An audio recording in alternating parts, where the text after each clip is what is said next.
Joining us now to talk about that is accounting professor at Montclair State University in New Jersey and author of the book Positive Financial Karma, Daniel Geltrude. Welcome back to Wake Up America. Good morning, Rachel. Good morning to you as well. Now, President Biden's advisors are expected to present the proposal to the president, congressional leaders this week, and then begin reaching out to industry and labor groups. Now, the goal here, as we're told, apparently to make the economy more productive. Does this plan do the job? I don't think so. I believe that if you want to make the economy productive, you have to really turn it over and enable the private sector to do what it does best. Everyone, Republicans and Democrats, all recognize that during the Trump presidency, we had a booming economy. So the question is, how did we get there? We got there by lowering taxes and getting rid of as many regulations as possible in order to allow the American economy to grow. When you have the federal government that's going to step in and try to control that, try to create jobs, the government does not really create jobs. They create red tape. And then everyone has to deal with all of these rules.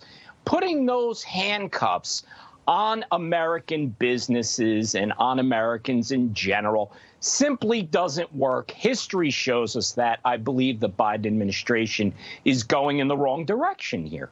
So, Dan, with all of that in mind, we also know we're coming off that $1.9 trillion spending bill. Now we're looking at trillions on spending proposals. What does this mean for the individual Americans?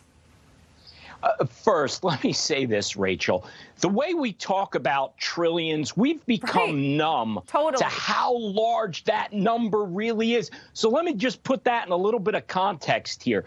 So when you're talking about 1 trillion seconds, that takes us back almost 32,000 years. Just for 1 trillion. That's 24,000 years before we had the first civilization. So we're talking pre-Flintstones.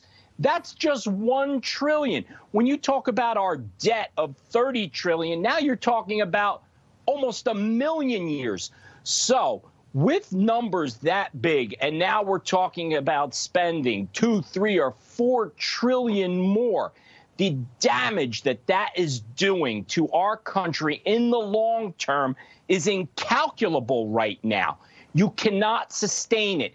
So the only way to get out of there are substantial cuts in spending, not going to happen, or substantial increases in taxes. Now, that's where I think the Biden administration is simply going to go, because they're going to look at, let's spend more, as much as we can possibly get through Congress, and then we'll simply say, tax the rich, tax corporations. It's something we've heard before, but you bring up such a good point. I think back when Austin Powers talked about $1 million, we thought it all sounded like a crazy amount, and now we throw a trillion out like it's nothing.